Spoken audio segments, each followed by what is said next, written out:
Welcome to Penrose Learning, where we make understanding easy. You'll start by confirming the 3DS has the QR scanning app and enough battery. This prevents mid-scan shutdowns.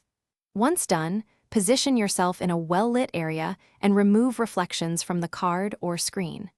Navigate from the home menu to the camera or QR code scanner app and launch it. Make sure the lens is clean. Dust reduces recognition. Hold the 3DS steady and bring the QR code into the center of the on-screen guide so the system can focus and read the pattern. Next, align the QR code carefully inside the on-screen guide. This is how the scanner detects the contrast grid. Move the 3DS slowly backward or forward until autofocus locks. Digital zoom will distort the pattern, so avoid it. Keep the code flat and perpendicular to the camera. Angled shots often fail.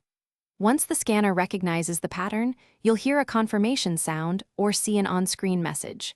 If it fails, adjust lighting or wipe the lens and try again, keeping movements smooth and intentional. After a successful read, follow the on-screen prompts to save the data, add a friend, or load content depending on the QR type. That completes the scan. If the system can't read the code, retry with brighter, more diffuse light and ensure the code is undamaged.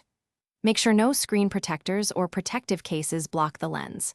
If problems persist, close and reopen the app or reboot the 3DS. If errors continue, check for system updates or try scanning a different known good QR to isolate the issue.